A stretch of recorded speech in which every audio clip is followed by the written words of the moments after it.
وَلَقَدْ يَسَّرْنَا الْقُرْآنَ لِلذِّكْرِ فَهَلْ مِن مُّدَّكِرٍ الحمد لله رب العالمين والصلاة والسلام على أشرف الأنبياء والمرسلين أما بعد فأعوذ بالله من الشيطان الرجيم من همزه ونفخه ونفثه بسم الله الرحمن الرحيم رب اشرح لي صدري ويسر لي أمري واحلل عقدة من لساني يفقه قولي اللهم انفعنا بما علمتنا وعلمنا ما ينفعنا وزدنا علما فبشر عباد الذين يستمعون القول فيتبعون أحسنه أولئك الذين هداهم الله وأولئك هم أولو الألباب.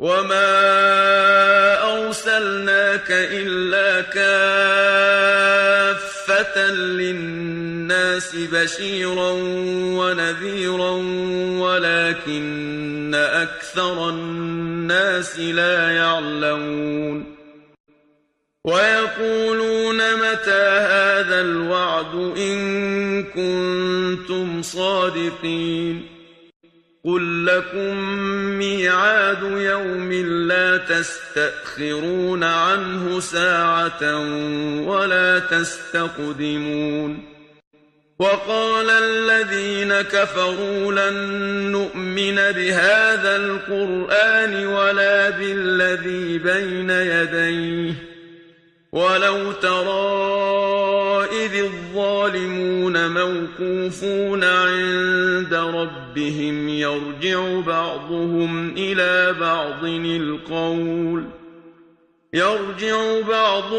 إلى بعض القول يقول الذين استضعفوا للذين استكبروا لولا أنتم لكنا مؤمنين. أعوذ بالله من الشيطان الرجيم بسم الله الرحمن الرحيم وما أرسلناك إلا كافة للناس بشيرا ونذيرا اور نہیں بھیجا ہم نے آپ کو مگر کافۃ للناس سب لوگوں کے لیے، تمام کے تمام لوگوں کے لیے، بشیرا ونذیرا بشارت دینے والا اور ڈرانے والا۔ اے نبی صلی اللہ علیہ وسلم، ہم نے آپ کو مبعوث فرمایا ہے، آپ کو رسول نبی بنایا ہے، اور آپ کی رسالت اور نبوت وہ پچھلے نبیوں کی طرح، پچھلے رسولوں کی طرح کسی ایک قوم کے لیے نہیں ہے، کسی مخصوص وقت کے لیے نہیں ہے، بلکہ آپ کی رسالت وہ سب لوگوں کے لیے ہے۔ وہ سب لوگ آپ کے زمانے کے لوگ ہوں، آپ کے زمانے کے چاہے عرب کے لوگ ہوں، مکہ مکرمہ کے، مدینہ منورہ کے، یا دیگر جو عرب کے علاقے تھے ان کے، جزیرہ نما عرب یا یمن، شام وغیرہ اور دیگر علاقوں کے، پوری دنیا کے جو لوگ ہیں اجمی سارے، خواہ مسلمان ہوں، خواہ یہودی ہوں، خواہ عیسائی ہوں، مجوسی ہوں، کافر ہوں، دہریے ہوں، آپ کے زمانے کے، وہ بھی سب، اور صرف وہی نہیں بلکہ قیامت تک آنے والے سارے لوگ، قیامت تک کے لیے آپ رسول ہیں، آپ نبی ہیں، اور آپ کی جو رسالت ہے اور آپ کی جو نبوت ہے وہ آخری رسالت اور آخری نبوت ہے۔ آپ خاتم النبیین ہیں، خاتم الرسل ہیں، آپ کے بعد نہ کسی نبی نے آنا ہے، نہ کسی رسول نے آنا ہے، کوئی وحی نہیں آنی کسی پر۔ تو آپ کی رسالت جو ہے وہ اپنے دور کے بھی تمام لوگوں کے لیے ہے، آپ کسی مخصوص قوم کے لیے نبی نہیں تھے، اپنے دور کے تمام لوگوں کے لیے ہے، اور آپ کی نبوت رسالت رہتی دنیا کے لیے، قیامت تک کے لیے ہے، کیونکہ آپ خاتم الرسول، خاتم النبیین ہیں، اور آپ کے بعد کوئی وحی نہیں آنی، کوئی رسول، کوئی نبی نہیں آنا جس پر نئے سرے سے وحی اترے۔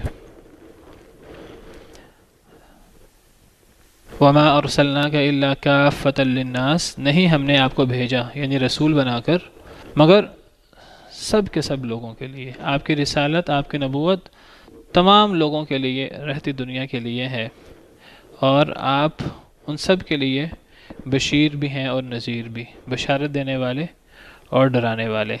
جو لوگ بات مان لیں، جو لوگ آپ کو نبی مان لیں، آپ کے احکامات مانیں، اللہ رب العالمین کے احکامات تسلیم کریں، انہیں بشارت دیں کہ ان کے لیے اللہ کے ہاں اچھا مقام ہے، جنت ہے، دنیا کے اندر خیر ہے، بھلائی ہے، حیات طیبہ ہے۔ اور جو لوگ اللہ کی بات نہیں مانتے، اللہ کے ساتھ شرک کرتے ہیں، آپ کی نبوت کو، آپ کی رسالت کو، آپ کی باتوں کو نہیں مانتے، تو انہیں پھر آپ ڈرائیے کہ ان کا پھر دنیا کے اندر بھی ان کے لیے بڑی تنگ معیشت ہے، اور آخرت میں پھر وہ اللہ کے عذاب کا شکار ہوں گے اور دائمی جہنم ان کے لیے ہوگی۔ تو آپ کی رسالت وہ سب لوگوں کے لیے ہے، کسی مخصوص قوم یا مخصوص زمانے کے لیے نہیں ہے۔ احادیث مبارکہ میں آتا ہے کہ نبی کریم صلی اللہ علیہ وسلم نے ارشاد فرمایا کہ پچھلے انبیاء آتے تھے، وہ مخصوص قوم کی طرف آتے تھے، لیکن میری رسالت جو ہے وہ سب لوگوں کے لیے ہے۔ نبی کریم صلی اللہ علیہ وسلم کی کئی احادیث ہیں جن میں آپ نے کچھ ایسی چیزیں بتائی ہیں جو آپ کا خاصہ ہے، آپ سے پہلے پچھلے انبیاء اور پچھلے رسولوں کو وہ چیزیں نہیں دی گئیں۔ تو ان باتوں میں سے یہ بات بھی ہے کہ سیدنا عبداللہ بن عباس سے مروی ہے کہ نبی کریم صلی اللہ علیہ وسلم نے ارشاد فرمایا اعطیت خمسا لم یعطہن احد قبلی، مجھے 5 ایسی چیزیں دی گئی ہیں جو مجھ سے پہلے کسی اور کو نہیں دی گئیں۔ ولا اقولہ فخرا، میں یہ بات فخر سے نہیں کہہ رہا، کوئی فخر نہیں ہے مجھے اس پر، کیونکہ یہ اللہ کی میرے اوپر عطا ہے، یہ کوئی میں نے یہ فضیلت اپنی کوئی کسی صلاحیت سے نہیں لے لی، یہ فضیلت اللہ نے مجھے دی ہے، اور چونکہ یہ فضیلت مجھے اللہ نے دی ہے لہٰذا میں یہ بات فخر کرتے ہوئے نہیں کہہ رہا، میں یہ بات تمہیں اس لیے بتا رہا ہوں کہ مجھے میرے رب کا حکم ہے کہ میں تمہیں یہ بات بتاؤں، تو مجھے یہ بات کرتے ہوئے کوئی فخر نہیں ہے۔ فخر اس چیز پہ ہوتا ہے کہ انسان سمجھے کہ مجھے یہ چیز میری صلاحیت سے ملی ہے۔ جو بندہ جس کے پاس کتنی فضیلت کیوں نہ ہو، اگر اس فضیلت کو وہ اپنی ہاتھوں کی کمائی اور اپنی صلاحیت نہ سمجھے، کبھی فخر نہیں کرے گا۔ ہمیشہ فخر وہ کرے گا جو سمجھے گا کہ مجھے فلاں صلاحیت یا فلاں نعمت، فلاں اقتدار مجھے میری صلاحیت سے ملا ہے۔ قارون نے یہی کہا تھا، قال انما اوتیتہ علی علم عندی، یہ سارا مال و دولت ہے مجھے میرے علم، میری صلاحیتوں کی وجہ سے مجھے ملا ہے۔ تو نبی صلی اللہ علیہ وسلم نے فرمایا میں یہ جو تمہیں بتا رہا ہوں کہ مجھے 5 ایسی چیزیں دی گئی ہیں جو مجھ سے پہلے کسی نبی کو نہیں دی گئیں، کسی رسول کو نہیں دی گئیں، میں یہ بات فخر سے نہیں کہہ رہا کیونکہ یہ بات اللہ کا مجھ پر کرم ہے۔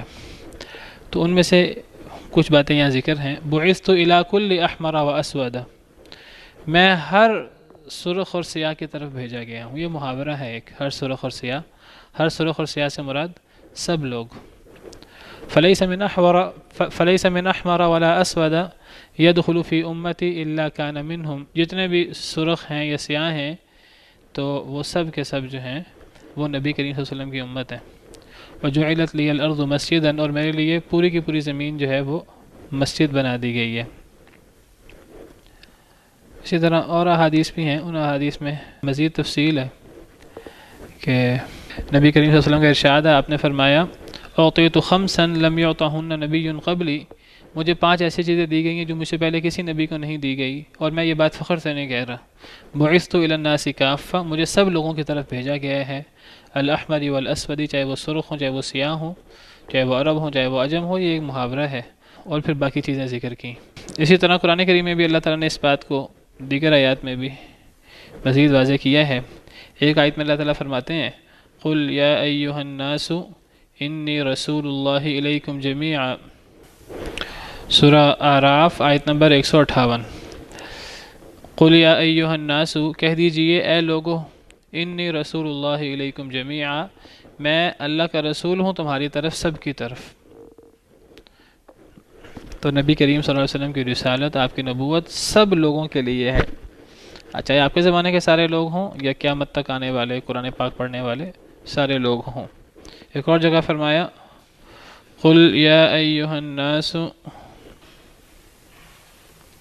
انما انا لکم نذیر مبین، سورہ حج آیت نمبر 49، کہہ دیجئے اے لوگو بے شک میں تم سب کے لیے واضح ڈرانے والا ہوں۔ تو نبی کریم صلی اللہ علیہ وسلم کی رسالت سب لوگوں کے لیے ہے، اور جو آپ نے ڈرایا ہے وہ اصل میں آپ نے کچھ لوگوں کو نہیں ڈرایا، آپ نے سب لوگوں کو ڈرایا ہے۔ اگرچہ آپ کی بات وعلیکم السلام آپ کی بات کچھ لوگوں نے سنی ہے، صحابہ کرام نے، لیکن صحابہ کرام کی ذمہ داری تھی کہ وہ آگے پھیلائیں، بلغوا عنی ولو آیا، تو پھر صحابہ کرام نے بات آگے پہنچائی، جس تک یہ بات پہنچی تو آپ کے دور کے تمام لوگ اور قیامت تک آنے والے تمام لوگ جو ہیں وہ آپ کی امت میں شامل ہیں۔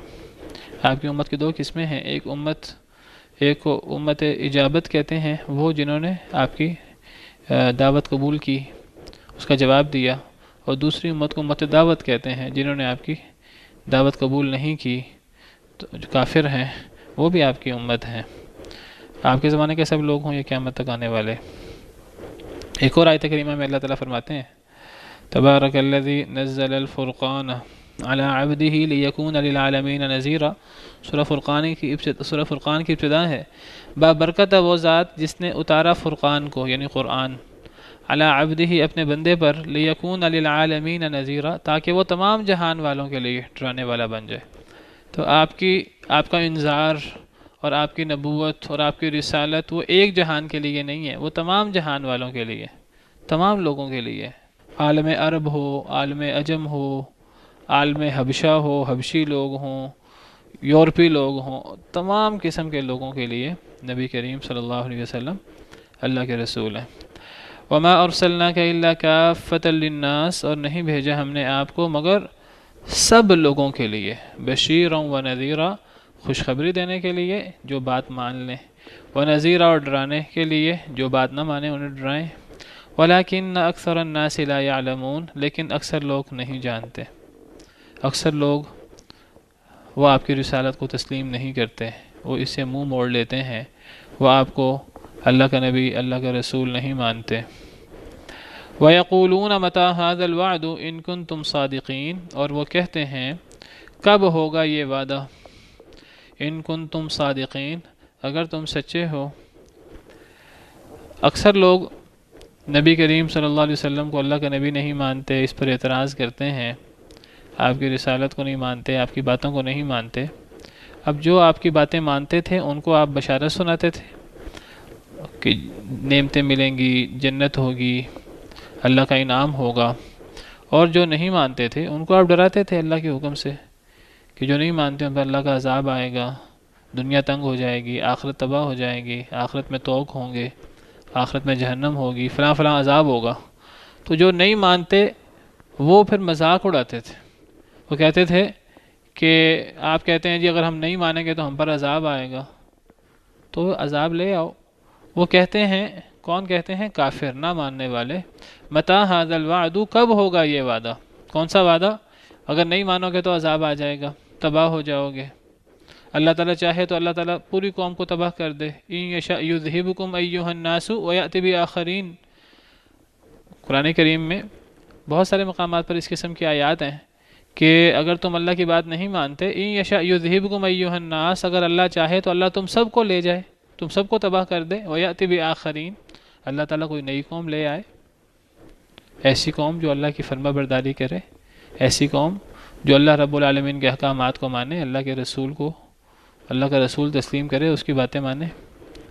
تو جب اس قسم کی آیات اترتیں کہ جو لوگ اللہ کی بات نہیں مانتے تو ان پر عذاب آ سکتا ہے، تو وہ آگے سے مذاق اڑاتے ہوئے مشرکین کہتے تھے کہ جو عذاب لانا ہے، جو وعدہ پورا کرنا ہے کر دو، یہ عذاب کب آئے گا؟ ہم تو اس عذاب کا انتظار کر رہے ہیں، ہم نہیں ماننے والے، تو یہ عذاب کب آئے گا؟ ان کنتم صادقین، اگر تم سچے ہو کہ جو تم ہمیں کہتے ہو کہ اگر ہم نے نہیں ماننا تو عذاب آئے گا، لو ہم نہیں مان رہے، جو آسمان گرانا ہے ہم پر گرا دو۔ لوگ ایسی باتیں بھی کر دیتے ہیں، بڑے بڑے کلمات بول دیتے ہیں، مذاق اڑاتے ہیں اللہ کے رسول کا اور اللہ کے رسول کی دعوت کا۔ قل لکم میعاد یوم لا تستأخرون عنہ ساعۃ ولا تستقدمون، آپ کہہ دیجئے، آپ اس کا جواب دیجئے، وہ کہتے ہیں کہ یہ وعدہ کب سچا ہوگا، ہم پہ جو عذاب لانا ہے لے آؤ، اگر تم سچے ہو تو جو ہم پہ عذاب لانا ہے لے آؤ۔ اس کا جواب کیا ہے؟ اے نبی آپ ان سے کہہ دیجئے لکم میعاد یوم، تمہارے لیے وعدہ مقررہ ہے اس دن کا، لا تستأخرون عنہ ساعتا، نہیں تم لیٹ ہو سکتے اس سے ایک گھڑی بھی، ایک لمحہ بھی، ولا تستقدمون، اور نہ تم اس سے جلد ہو سکتے ہو۔ تم پر عذاب آئے گا، جو اللہ کی بات نہیں مانے گا وہ اللہ کے عذاب کا شکار ہوگا، دنیا میں بھی آخرت میں بھی، لیکن وہ عذاب کب آئے گا یہ اللہ کو پتہ ہے۔ وہ ابھی 2 منٹ میں آ جائے، کہ ابھی وہ 5 سال میں آ جائے، کہ ابھی وہ 50 سال میں آئے، وہ عذاب آئے گا ضرور، لیکن کب آئے گا وہ اللہ کو پتہ ہے۔ تمہارے لیے اللہ نے ایک ایسا دن رکھا ہے، ایک ایسے دن کا وعدہ مقرر میں تمہیں دیتا ہوں، وہ دن ضرور آئے گا کہ جس دن ایک گھڑی آنی جس پہ تم پہ عذاب آنا ہے، وہ جب گھڑی نے آنا ہے تو وہ نہ ایک لمحہ لیٹ ہو سکتی ہے جو اللہ نے اپنے ہاں مقرر کر رکھی ہے مدت، تو وہ نہ ایک لمحہ لیٹ ہو سکتی ہے نہ وہ ایک لمحہ جلدی آ سکتی ہے، تو وہ اپنے وقت مقررہ پر موت آئے گی، اپنے وقت مقررہ پر عذاب آئے گا۔ اللہ نے وہ جو وقت مقرر کر دیا ہے اسی وقت ہی وہ موت آنی ہے اور وہ عذاب آنا ہے، نہ وہ ایک لمحہ پہلے ہو سکتی ہے نہ وہ ایک لمحہ لیٹ ہو سکتی ہے۔ وہ جو اللہ نے لکھ رکھا ہے لوح محفوظ میں اسی کے مطابق عذاب آئے گا، لیکن آئے گا ضرور۔ لیٹ ہونے کا مطلب یہ نہیں ہے کہ وہ آئے گا ہی نہیں، وہ ضرور آئے گا۔ نہیں، ہمیں تو اللہ نے یہ حکم دیا نا انسان تدبیر کرے اپنی، انسان کو اپنی تدبیر کرنی چاہیے۔ یہ توکل نہیں ہے کہ انسان علاج نہ کروائے، یہ تو ایسا ہی ہے کہ علاج تو اگلی بات ہے، دور کی بات ہے۔ انسان کہ جی میری موت تو جب آنی ہے میں کھانا ہی نہیں کھاتا، تو اللہ نے تو کہا ہے انسان تدبیر کرے۔ توکل، صحیح توکل وہ ہے جس کا ہمیں اسلام نے حکم دیا، جس کا ہمیں اللہ اور اللہ کے رسول نے حکم دیا صلی اللہ علیہ وسلم۔ توکل یہ نہیں ہے انسان اپنی مرضی کا توکل کرے کہ جی میں علاج نہیں کروں گا تو میری تو موت جب لکھی ہے تو وہ تب ہی آئے گی تو میں خود بخود ٹھیک ہو جاؤں گا۔ بھئی اگر آپ کو اتنا ہی، اگر آپ کے نزدیک توکل کا یہ معنی ہے، یہ توکل نہیں ہے۔ توکل کا یہ معنی ہے انسان اپنی تدبیر کرے، جو انسان کر سکتا ہے، وہ انسان کے پاس جتنے وسائل ہیں، تھوڑے ہیں یا زیادہ، انسان اپنی سی کوشش کرے جتنی کوشش کر سکتا ہے، لیکن پھر اپنی کوشش پر اعتماد نہ کرے، وہ پھر اعتماد اللہ پر کرے کوشش کرنے کے بعد۔ اگر ایک بندے نے توکل کا معنی یہ سمجھنا ہے کہ جی میں علاج بھی نہیں کراتا، تو پھر ایسے بندے کو کھانا پینا بھی چھوڑ دینا چاہیے۔ وہ تو جب موت آنی ہے تب بھی آنی ہے، کھانا پینا بھی چھوڑ دے ایک انسان، پھر ایک انسان جو ہے نا وہ کچھ بھی نہ کرے، کوئی تدبیر بھی نہ کرے۔ تو اللہ نے ہمیں تدبیر کرنے کا حکم دیا، لیکن اس تدبیر کے اوپر اتنا اعتماد کہ انسان سارا اعتماد ہی اس تدبیر پر کر لے، تو یہ بات توکل کے منافی ہے۔ انسان کو توکل اللہ پر ہونا چاہیے، اعتماد اللہ پر ہونا چاہیے کہ یہ تو اسباب ہیں جو میں نے اسباب اختیار کیے ہیں، لیکن یہ اسباب سب کچھ نہیں ہیں، نتیجہ اللہ رب العالمین کے ہاتھ میں ہے، اللہ مسبب الاسباب ہے۔ تو اللہ نے مجھے اسباب اختیار کرنے کا حکم دیا ہے، میں اسباب اختیار کروں گا، نتائج اللہ پہ چھوڑ دوں گا، اللہ پر اعتماد کروں گا، جیسے اللہ چاہیں گے ویسے ہوگا۔ یہ ہے توکل جس کا اللہ نے حکم دیا۔ یہی بات صحابہ کرام کو نبی کریم صلی اللہ علیہ وسلم نے فرمایا تھا کہ ایسا ہوتا ہے کہ کئی دفعہ ایک بندہ نیک عمل کرتا رہتا ہے حتیٰ کہ تقدیر غالب آ جاتی ہے اور وہ آخری زندگی میں گناہ شروع کر دیتا ہے اور پھر اس کی موت گناہ پر ہی ہو جاتی ہے۔ اور اسی طرح ایک بندہ وہ گناہ کرتا رہتا ہے، آخرکار اس پہ تقدیر غالب آ جاتی ہے اور پھر وہ نیک ہو جاتا ہے، پھر وہ نیک عمل کرتا ہے اور تھوڑا سا نیک عمل کرتا ہے اور اسی پر اس کی موت ہو جاتی ہے۔ تو صحابہ کرام نے اس پر پھر سوال کیا، بڑا پریشان ہوئے یہ سن کر۔ صحابہ کرام نے سوال کیا کہ اگر یہی بات ہے کہ اگر تقدیر غالب آنی ہے، ایک بندہ نیکی کر کے تقدیر غالب آ جائے اور وہ آخری زندگی اپنی گناہوں میں گزار دے تھوڑی سی، پھر اسی میں موت آ جائے، تو پھر اب اس کا حساب کتاب تو بروں کے ساتھ ہوگا نا۔ تو نبی صلی اللہ علیہ وسلم نے پھر اس کا علاج بتایا تھا۔ میں چاہتا ہوں حدیث جو ہے وہ آپ کے سامنے رکھوں۔ جی، حدیث مبارکہ میں آتا ہے، صحیح بخاری کی روایت ہے، حدیث مبارکہ میں آتا ہے کہ ایک آدمی نے کہا اے اللہ کے رسول، کیا اہل جنت اور اہل جہنم جو ہیں یہ پہلے سے ہی طے ہیں کہ اہل جنت کون ہے، اہل جہنم کون ہے؟ تو نبی صلی اللہ علیہ وسلم نے فرمایا ہاں، جو اہل جنت ہیں وہ بھی اور اہل جہنم بھی وہ اللہ کے علم میں پہلے سے ہی ہیں۔ تو اس شخص نے پھر کہا فَلِمَ يَعْمَلُ الْعَامِلُونَ، پھر عمل کرنے والے عمل کیوں کریں؟ تو آپ نے فرمایا كُلٌّ يَعْمَلُ لِمَا خُلِقَ لَهُ، ہر بندہ عمل کرتا ہے جس کے لیے پیدا کیا گیا ہے، أَوْ لِمَا يُسِّرَ لَهُ، ہر بندہ وہی عمل کرتا ہے جو اس کے لیے آسان بنایا گیا ہے۔ تو انسان کو عمل کرنا چاہیے. انسان اگر نیک ہے تو اس کے لیے نیکی کا کام آسان ہو جائے گا، اگر وہ اللہ کے حساب میں جنتی ہے. اگر وہ جہنمی ہے تو اس کے لیے گناہ کا کام آسان ہوگا. تو انسان کو عمل کرنا چاہیے.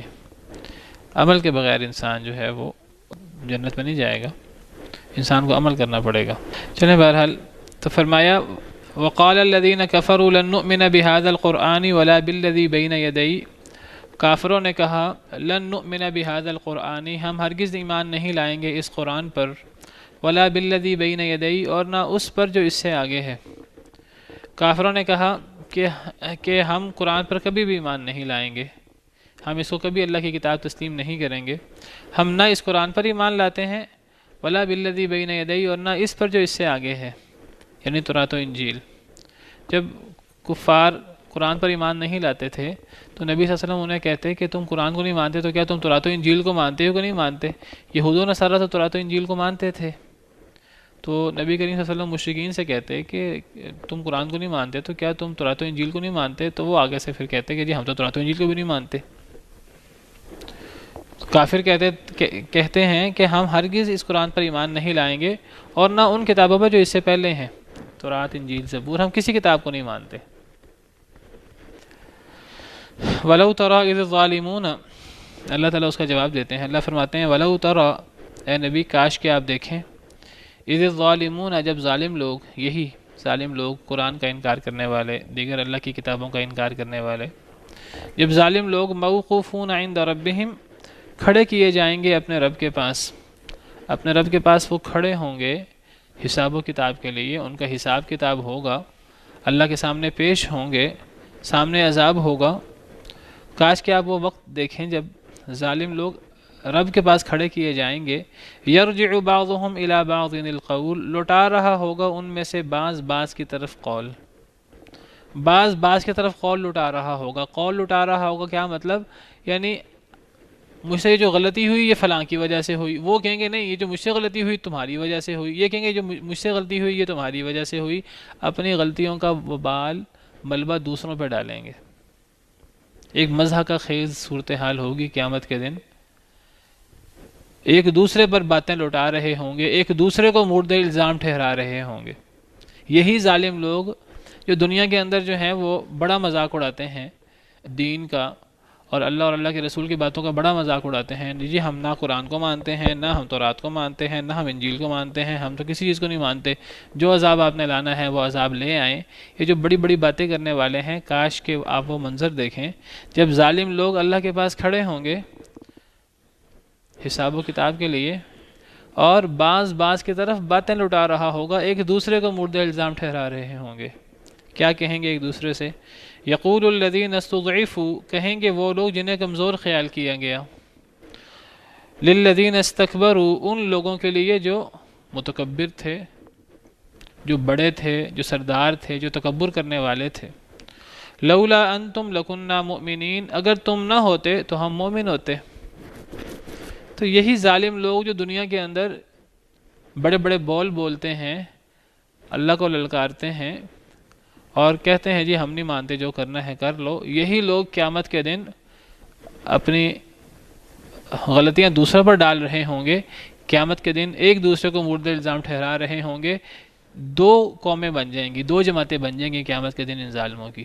ایک جماعت وہ ہوگی کہ جن کو اللہ تعالیٰ فرماتے ہیں کہ وہ کمزور لوگ ہیں، مستضعفین، اور دوسری جماعت مستکبرین کی. مستضعفین کون ہیں؟ یہ وہ لوگ ہیں جو دنیا کے اندر کمزور خیال کیے جاتے تھے، جو دنیا کے اندر غریب تھے، جو پیچھے لگنے والے تھے. اور دوسری جماعت ہے مستکبرین کی، یہ وہ جماعت ہے جو سردار تھے، جن کے پاس مال و دولت تھا، اور جس کو دیکھیے عجیب بات ہے، اللہ تعالیٰ جس کو جتنی نعمتیں دیتا ہے اس شخص کو اتنا اللہ کا شکر گزار ہونا چاہیے، لیکن وہ انسان اتنا ہی اللہ کے دین کا مخالف ہو جاتا ہے اللہ نے جس کو جتنی نعمتیں دی ہوتی ہیں. سورہ علق میں اللہ تعالیٰ فرماتے ہیں کلا ان الانسان لا یطغی ان رآہ استغنی، کہ انسان جو ہے وہ سرکشی کرتا ہے جب اپنے آپ کو غنی پاتا ہے. جو انسان جتنا غنی ہو جائے، اب ہونا کیا چاہیے تھا کہ انسان اتنا اللہ کا شکر گزار بنے کہ اللہ نے مجھ پہ زیادہ انعام کیا ہے، وہ اتنا اللہ کا سرکش ہو جاتا ہے، جی مجھے تو ضرورت ہی نہیں ہے، میرے پاس اتنا مال ہے، مجھے مال زندہ رکھے گا، میرا مال اور میرے ساتھی. اور جب کسی کے پاس مال زیادہ ہوتا ہے تو اس کے ارد گرد اس کے ساتھی بھی بہت زیادہ ہو جاتے ہیں، رالیں ٹپکانے والے اور اس سے مال کی امید لگانے والے. تو وہ پھر بندہ جو ہے وہ اپنے مال و دولت پر، اپنے اقتدار پر اور اپنے ساتھیوں پر بڑا بھروسہ کرتا ہے. تو ایسے لوگ سب سے زیادہ جو ہیں وہ اللہ اور اللہ کے رسول کے مخالف ہوتے ہیں. آپ دیکھیں قرآن کریم میں جہاں بھی اللہ تعالیٰ نے قصے بیان کیے ہیں پرانی قوموں کے، تو پرانی قوموں کے قصوں میں جب بھی نبیوں نے دعوت دی ہے تو نبیوں کی سب سے پہلے جس نے مخالفت کی ہے وہ مالدار اور متکبر قسم کے لوگ ہیں. قرآن کریم کا مطالعہ کریں تو آپ کو جگہ جگہ یہ بات ملے گی کہ ہمیشہ رسولوں کی مخالفت کرنے میں پیش لوگ متکبر تھے. سورہ اعراف کے اندر اللہ تعالیٰ نے بہت سے رسولوں کا قصہ بیان کیے ہے، تو سورہ اعراف کھولیں اور دیگر صورتیں کھولیں تو ہمیشہ رسول کی مخالفت کرنے والے وہ متکبر ملیں گے. سورہ اعراف آپ کے سامنے کھولتا ہوں، دیکھیے سورہ اعراف میں اللہ تعالیٰ نے پرانے قوموں کے حالات بیان کیے ہیں. تو سب سے پہلے اللہ تعالیٰ نے قوم نوح کا قصہ بیان کیا ہے، اور قوم نوح کے قصے میں اللہ فرماتے ہیں کہ آیت نمبر 59 ہے کہ ہم نے نوح علیہ السلام کو ان کی قوم کی طرف بھیجا. حضرت نوح نے اپنی قوم کو دعوت دی تو کیا ہوا؟ قال الملأ من قومه، ان کی قوم کے سرداروں نے کہا، سردار جو لوگ تھے وہ حضرت نوح کی مخالفت میں پیش تھے. اللہ نے یہ نہیں فرمایا کہ کافروں نے کہا اور کافر کوئی عام قسم کے لوگ تھے، اللہ فرماتے ہیں سرداروں نے کہا قوم نوح کے، اور انہوں نے کیا کہا؟ مخالفت کی قوم حضرت نوح کی، اور فرمایا انا لنراک فی ضلال مبین، ہم تو آپ کو گمراہ خیال کرتے ہیں. قوم نوح کے سرداروں نے حضرت نوح کو کہا، ہم تو اپنے نبی سے کہا ہم تو آپ کو گمراہ خیال کرتے ہیں، ہمارے نزدیک آپ گمراہ ہیں. تو حضرت نوح کی مخالفت میں کون پیش تھے؟ سردار، مالدار لوگ، اقتدار والے لوگ. حالانکہ ان پر اللہ کی نعمتیں تھیں، انہیں اللہ کا شکر گزار زیادہ ہونا چاہیے تھا. اس کے بعد قوم عاد کا ذکر ہوا، ان کی طرف اللہ نے ہود علیہ السلام کو بھیجا، انہوں نے اپنی قوم کو دعوت دی. آیت نمبر 65 میں ہے. تو یہاں اللہ فرماتے ہیں آیت نمبر 66 میں قال الملأ الذین کفروا، اذان کے بعد پڑھ لیتے ہیں. تو بات یہ ہو رہی تھی کہ رسولوں کے مخالف اکثر جو لوگ ہیں وہ مالدار، سردار، اقتدار والے، نعمتوں والے لوگ رہے ہیں. سب سے پہلے جنہوں نے رسولوں کی مخالفت کی ہے وہ ان رسولوں کی قوموں میں سے سردار قسم کے لوگ تھے، حالانکہ ان پر اللہ کا انعام زیادہ تھا. تو سورہ اعراف کے اندر میں آپ کو بتا رہا تھا اللہ نے بہت سے انبیاء کا ذکر کیا ہے. تو جن لوگوں نے ان انبیاء کی مخالفت کی تو جگہ جگہ ان کے ساتھ یہ ذکر ہے کہ وہ سردار لوگ تھے. سردار لوگ وہ ہوتے ہیں جن کے پاس اقتدار ہوتا ہے، جن کے پاس مال ہوتا ہے. تو رسولوں کی مخالفت کرنے میں جو پیش تھے وہ سردار لوگ تھے. تو پیچھے قوم نوح کا ذکر ہوا، وہاں بھی سرداروں کا ذکر ہے. یہاں قوم عاد کا ذکر ہے. حضرت ہود علیہ السلام نے قوم عاد کو، اپنی قوم کو دعوت دی کہ اللہ کی عبادت کرو، اللہ کے علاوہ تمہارا کوئی الہ نہیں ہے. تو حضرت ہود کی مخالفت سرداروں نے کی. قال الملأ الذین کفروا من قومه، تو ان کی قوم میں سے ان سرداروں نے کہا جنہوں نے کفر کیا. تو سردار سب سے پہلے مخالف ہوئے، اقتدار والے لوگ، مالدار لوگ. انہوں نے کیا کہا حضرت ہود کو علیہ السلام؟ انا لنراک فی صفاحۃ، ہم تو آپ کو بے وقوف سمجھتے ہیں. وانا لنظنک من الکاذبین، ہم تو آپ کو جھوٹا خیال کرتے ہیں. کنہوں نے کہا؟ مالدار اور صاحب اقتدار لوگوں نے. اس کے بعد اللہ تعالیٰ نے قوم سمود کا ذکر کیا ہے. قوم سمود کے قصے میں اللہ تعالیٰ بیان کرتے ہیں کہ وَإِلَىٰ ثَمُودَ أَخَاهُمْ صَالِحًا، قوم سمود کی طرف ہم نے ان کے بھائی صالح کو بھیجا. حضرت صالح علیہ السلام نے اپنی قوم کو تبلیغ کی 76 میں، کہ جب حضرت صالح علیہ السلام نے اپنی قوم کو تبلیغ کی قال الذین استکبروا انا بالذی آمنتم به کافرون، بلکہ آیت نمبر 75 میں اللہ تعالیٰ فرماتے ہیں کہ قال الملأ الذین استکبروا من قومه، تو ان سرداروں نے کہا جو متکبر تھے حضرت صالح علیہ السلام کی قوم میں سے، کمزور لوگوں سے کہا. تو حضرت صالح علیہ السلام کے پیش مخالفین بھی سردار قسم کے، متکبر قسم کے لوگ تھے. اس کے بعد اللہ تعالیٰ نے اسی صورت میں قوم مدین کا ذکر کیا ہے. حضرت شعیب علیہ السلام کی جو قوم تھی، آیت نمبر 85 میں وَإِلَىٰ مَدْيَنَ أَخَاهُمْ شُعَيْبًا، مدین کی طرف ان کے بھائی شعیب کو بھیجا. اس کے بعد حضرت شعیب علیہ السلام کی دعوت ذکر کی ہے آیت نمبر 85 میں، آیت نمبر 86 87 میں. اور پھر آیت نمبر 88 میں فرمایا قال الملأ الذین استکبروا من قومہ، تو پھر اس دعوت کے جواب میں ان سرداروں نے کہا جنہوں نے تکبر کیا، انہوں نے حضرت شعیب علیہ السلام کی دعوت کا انکار کیا، پھر حضرت شعیب علیہ السلام کو جواب دیا۔ تو قرآن کریم میں اور قصے پڑھیں، جگہ جگہ جب نبی دعوت پیش کرتے ہیں تو اس کے جواب میں اللہ تعالیٰ اس قوم کے سرداروں کی بات کوٹ کرتے ہیں کہ جواب میں فلاں سرداروں نے یہ کہا۔ حضرت موسیٰ علیہ السلام نے اپنی قوم کو دعوت دی، تو حضرت موسیٰ علیہ السلام کی دعوت کے جواب میں اور حضرت موسیٰ علیہ السلام کی مخالفت میں پیش فرعون اور اس کے سردار تھے۔ تو ہمیشہ سردار جو ہیں وہ پیش ہوتے ہیں۔ تو دو طبقے ہوتے ہیں کافر لوگوں میں، ایک سردار مالدار صاحب اقتدار لوگ، وہ مخالفت میں پیش ہوتے ہیں، اور دوسرے لوگ وہ ہوتے ہیں جو غریب ہوتے ہیں، جو پیچھے لگنے والے ہوتے ہیں، لیکن وہ چڑھتے سورج کے پجاری ہوتے ہیں۔ وہ دیکھتے ہیں ہمارا فائدہ کہاں ہے، وہ اپنا ذہن استعمال نہیں کرتے۔ اور ایک تیسرا طبقہ وہ ہوتا ہے کہ جو اپنا ذہن استعمال کرتا ہے۔ زیادہ تر وہ غریب ہوتے ہیں، لیکن ان میں بعض مالدار بھی ہوتے ہیں، بعض صلاحیتوں والے صاحب اقتدار لوگ بھی ہوتے ہیں، لیکن کم ہوتے ہیں۔ نبی کریم صلی اللہ علیہ وسلم نے دعوت دی، ہر نبی پر ایمان لانے والوں میں غریب لوگ پیش تھے، اور وہ ایمان لائے زیادہ، اور جو مالدار لوگ تھے یا صاحب اقتدار لوگ تھے وہ بھی ایمان لائے، لیکن تھوڑے۔ نبی کریم صلی اللہ علیہ وسلم پر جو ایمان لائے آپ دیکھیے غریب لوگ ہیں، اگرچہ حضرت ابوبکر صدیق جو ہیں وہ مالدار لوگوں میں تھے اور تجارت کرتے تھے، حضرت عمر اور دیگر لوگ وہ تھوڑے تھے، زیادہ تر غریب لوگ تھے۔ تو عام طور پہ نبیوں کی مخالفت میں جو پیش ہوتے ہیں وہ مالدار قسم کے لوگ ہوتے ہیں، ان کو متکبر کہا، اور دوسرے لوگ بھی ہوتے ہیں جو غریب ہوتے ہیں اور ایمان نہیں لاتے اور وہ چڑھتے سورج کے پجاری ہوتے ہیں، ان لوگوں کو مستضعفین کہا۔ تو قیامت کے دن یہ جو کافر لوگ ہیں یہ دو گروہ ہوں گے ان کے، اور دونوں گروہ ایک دوسرے سے قیامت کے دن لڑ رہے ہوں گے، اپنا غلطی کا ملبہ دوسرے پر ڈال رہے ہوں گے۔ کمزور کافر مالدار کافروں سے کہیں گے تمہاری وجہ سے ہم گمراہ ہوئے، مالدار کہیں گے کہ جی ہمارا کیا قصور ہے۔ تو وقت ختم ہو گیا ہے، تو انشاءاللہ اس آیت کو کل مکمل کریں گے۔ تو 2-3 آیتوں میں یہی ان کا مکالمہ جو ہے اللہ تعالیٰ نے ذکر کیا ہے کہ قیامت کے دن ان ظالموں کی حالت کتنی پتلی ہوگی اور اپنا غلطی کا ملبہ دوسرے پر ڈال رہے ہوں گے۔